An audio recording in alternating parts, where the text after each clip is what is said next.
Bhopal gas سانحہ صنعتی غفلت کی ایک ہولناک داستان 2-3 دسمبر 1984 کی رات کو بھوپال گیس سانحہ انسانی تاریخ کا سب سے مہلک صنعتی حادثہ بن گیا۔ چند گھنٹوں میں union carbide India limited (UCIL) کے کیڑے مار دوائی کے کارخانے سے میتھائل ایسوسانائٹ (MIC) گیس کے اخراج نے شہر کو ایک جیتے جاگتے عذاب میں بدل دیا۔ حادثے نے فوری طور پر ہزاروں جانیں لے لیں اور دسیوں ہزار افراد کو عمر بھر کی مزوریوں سے دوچار کر دیا۔ اس رات کے زہریلے اثرات نے نسلوں کو متاثر کیا۔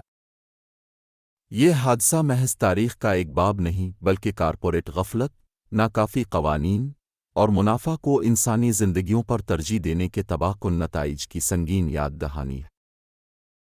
بھوپال میں UCIL کا کارخانہ 1969 میں بھارت کی زرعی خود کفالت کی تحریک سبز انقلاب کے ایک حصے کے طور پر قائم کیا گیا تھا۔ اس کارخانے میں سون کاربریل تیار کی جاتی تھی جو کہ ایک مقبول کیڑے مار دوا تھی۔ 7 کی تیاری کے لیے میتھائل ایسوسانائٹ MIC ایک اہم جز تھا جو نہایت زہریلا اور اتھل پتھل ہونے والا کیمیکل ہے جس کی حفاظت اور ذخیرہ کرنے کے لیے سخت حفاظتی تدابیر کی ضرورت تھی۔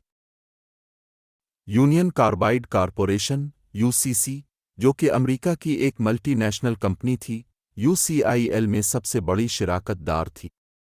اگرچہ اس کارخانے نے بھوپال کے لیے معاشی ترقی اور روزگار کا وعدہ کیا لیکن اس کی کارکردگی میں حفاظتی خدشات کی بھرمار تھی۔ 1980 کی دہائی کے اوائل تک یہ کارخانہ مالی مشکلات سے دوچار تھا جس کی وجہ سے لاگت میں کمی کے اقدامات کیے گئے جنہوں نے اس کی حفاظتی معیارات کو خطرے میں ڈال دیا۔ حادثے سے قبل کئی انتباہی علامات ظاہر ہوئیں۔ حفاظتی آلات کی خرابی۔ اطلاعات کے مطابق اہم حفاظتی نظام بشمول فلیئر ٹاور اور اسکربرز آٹو ناکارہ تھے یا ناکافی تھے۔ گیس کے اخراج 1984 سے پہلے کے برسوں میں کئی مرتبہ MIC کے معمولی اخراج کی خبریں آئیں جس سے کارکنوں اور قریبی رہائشیوں میں خدشات پیدا ہوئے۔ عملے کی کمی۔ لاگت میں کمی کے اقدامات کی وجہ سے عملے کی تعداد میں کمی کر دی گئی جس کی وجہ سے غیر تربیت یافتہ عملہ اہم کاموں کی نگرانی کر رہا تھا۔ کمیونٹی کی تشویش۔ مقامی صحافیوں اور کارکنوں نے کارخانے کی حفاظت کے بارے میں خدشات کا اظہار کیا مگر ان کی تنبیہات کو نظر انداز کر دیا گیا۔ ماضی میں دیکھنے پر ان علامات نے آنے والے سانحے کی ایک سنگین تصویر پیش کی مگر ان پر قابو پانے کے لیے کوئی بڑا اقدام نہیں اٹھایا گیا۔ 2 دسمبر 1984 کی رات UCIL کارخانے میں ایک معمول کی دیکھ بھال کا کام ایک بھیانک رخ اختیار کر گیا۔ پانی حادثاتی طور پر ٹینک 610 میں داخل ہو گیا جس میں 42 ٹن میتھائل ایسوسانائٹ ذخیرہ کیا گیا تھا۔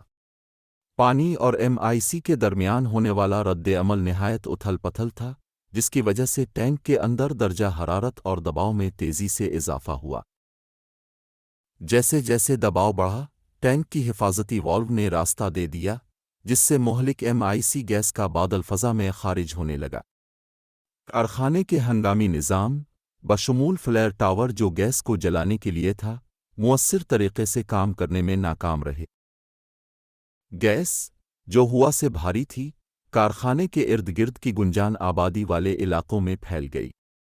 یہ علاقے جہاں لاکھوں غربت زدہ خاندان رہتے تھے سو رہے تھے اور اس پوشیدہ خطرے سے بالکل غافل تھے جو ان پر حملہ آور ہو چکا تھا۔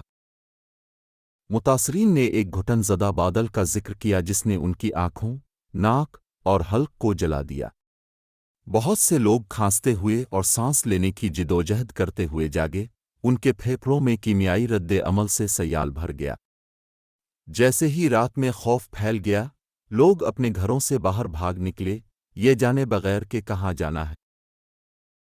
طلوع آفتاب تک 3000 سے زائد افراد سڑکوں، گھروں اور اسپتالوں کے برآمدوں میں مردہ پڑے ہوئے تھے۔ کئی لوگ پھیپھڑوں میں سیال بھر جانے کی وجہ سے ہلاک ہو گئے۔ گیس نے کسی کو نہیں بخشا، مرد، عورتیں، بچے، حتیٰ کہ جانور بھی متاثر ہوئے۔ پلک جھپکتے میں پورے خاندان ختم ہو گئے۔ اسپتال اور کلینک مریضوں کی بڑی تعداد سے بھر گئے جن میں شدید علامات ظاہر ہو رہی تھیں۔ سانس لینے میں دشواری اور سینے میں درد، قے آنا اور منہ سے جھاگ نکلنا، جلد پر جھلسنے کے نشانات اور آنکھوں کو نقصان پہنچنے کے باعث عارضی یا مستقل نابینا پن۔ طبی عملہ اس تباہی کے لیے تیار نہیں تھا۔ بیشتر ڈاکٹر اور نرسز MIC گیس سے زہر آلود ہونے کے علاج سے لاعلم تھے اور اندازے سے علاج کرنے کی کوشش کر رہے تھے۔ ابتدائی سرکاری اموات کی تعداد تقریباً 3000 بتائی گئی، لیکن یہ تعداد وقت کے ساتھ بڑھتی گئی کیونکہ کئی متاثرین دنوں اور ہفتوں کے دوران اپنی زخموں کی تاب نہ لا سکے۔ اندازے کے مطابق فوری اموات پہلے 24 گھنٹوں میں 3800 سے زائد افراد ہلاک ہوئے۔ مختصر مدتی اموات گیس کے اثرات کی وجہ سے اگلے چند ہفتوں میں تقریباً 15,000 افراد جاں بحق ہوئے۔ طویل مدتی اموات حادثے کی وجہ سے دہائیوں میں 25,000 تک اموات ہو چکی ہے۔ زندہ بچنے والوں کو زندگی بھر صحت کے مسائل کا سامنا کرنا پڑا، جن میں شامل ہیں دائمی سانس کی بیماریاں جیسے دمہ اور برونکائٹس، نیورولوجیکل مسائل جیسے یادداشت کی کمزوری اور اعصابی نقصان، نابینا پن اور دیگر بینائی کے مسائل، متاثرین میں کینسر کی شرح میں اضافہ، زندہ بچنے والوں کی اولاد میں پیدائشی نقائص اور نشو و نما میں کمی۔ گیس نے ہزاروں جانوروں کو ہلاک کر دیا، جن میں وہ مویشی بھی شامل تھے جو کئی خاندانوں کی روزی کا ذریعہ تھے۔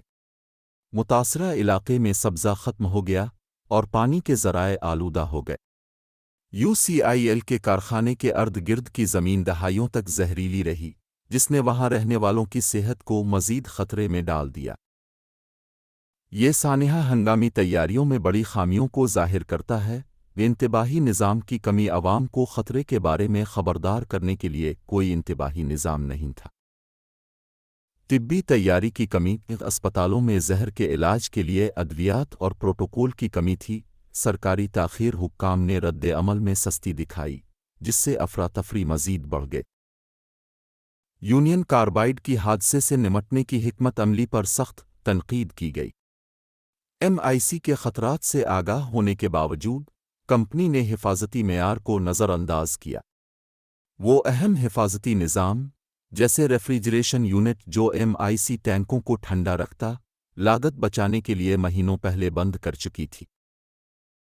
1989 میں یونین کاربائڈ نے بھارتی حکومت کے ساتھ $470 ملین میں سمجھوتا کیا، جو کہ سانحے کی شدت کے پیش نظر ناکافی رقم سمجھی گئی۔ متاثرین کو جو معاوضہ ملا، وہ اکثر تاخیر اور سرکاری رکاوٹوں کا شکار رہا۔ جن خاندانوں نے اپنے کمانے والے افراد کو کھو دیا، ان کے لیے یہ مالی امداد زندگی کو دوبارہ ترتیب دینے کے لیے ناکافی تھی۔ یونین کاربائڈ کے CEO وارن اینڈرسن کا کردار تنازع کا مرکز بن گیا۔ اینڈرسن کو حادثے کے بعد بھارت میں گرفتار کیا گیا، مگر ضمانت پر رہا کر کے امریکہ واپس جانے کی اجازت دے دی گئی۔ وہ کبھی مقدمے کا سامنا نہ کر سکے، جس سے متاثرین کے درمیان شدید غصہ پیدا ہوا۔ 2010 میں UCIL کے ساتھ بھارتی ملازمین کو مجرمانہ غفلت کا مجرم قرار دیا گیا، مگر ان کی سزائیں بہت نرم سمجھی گئیں۔ اینڈرسن کو واپس لانے کی تمام کوششیں ناکام ہوئیں، جس سے یہ تاثر پیدا ہوا کہ انصاف فراہم نہیں کیا گیا۔ جو لوگ اس سانحے سے بچ گئے، ان کی زندگی کبھی پہلے جیسی نہ رہی۔ انہیں مندرجہ ذیل مسائل کا سامنا کرنا پڑا۔ دائمی صحت کے مسائل جو کام کرنے کی صلاحیت کو محدود کرتے ہیں، اپنی کمیونٹیز میں بدنامی اور امتیازی سلوک، نفسیاتی صدمے جن میں اپنے پیاروں کا نقصان اور اس رات کے ہولناک تجربات شامل ہیں۔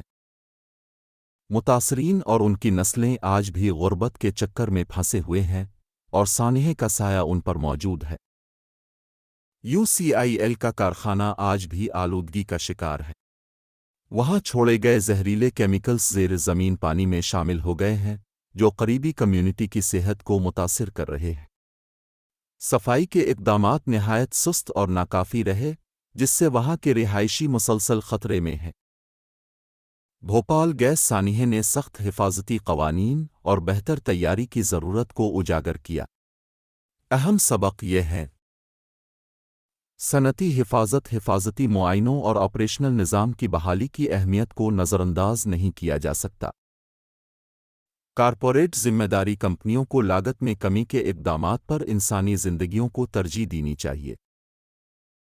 آفات کے لیے تیاری: حکومتوں اور صنعتوں کو کیمیکل اور صنعتی ہنگامی حالات سے نمٹنے کے لیے مضبوط منصوبے رکھنے چاہئیں۔ ان سب کوہ کے باوجود دنیا بھر میں اس طرح کے حادثات آج بھی ہو رہے ہیں جو مسلسل چوکسی کی ضرورت کو ظاہر کرتے ہیں۔ بھوپال گیس سانحہ صرف ایک حادثہ نہیں بلکہ ایک ایسا المیہ تھا جسے روکا جا سکتا تھا۔ یہ کارپوریٹ غفلت اور نظام کی ناکامیوں کی وجہ سے پیش آیا۔ کئی دہائیوں بعد اس کا اثر زندہ بچ جانے والوں کی تکالیف، آلودہ ماحول اور انصاف کے لیے جاری جدوجہد میں نظر آتا ہے۔ یہ واقعہ حفاظتی معیارات کو نظر انداز کرنے کی تباہ کن انسانی قیمت کی ایک سنگین یاد دہانی ہے۔ بھوپال کی کہانی بڑے نقصان کی داستان ہونے کے ساتھ ساتھ صنعتی پریکٹس میں مزید جواب دہی، شفافیت اور ہمدردی کے لیے ایک عمل کی پکار بھی ہے۔ For more informative videos, subscribe to our channel and press the bell icon.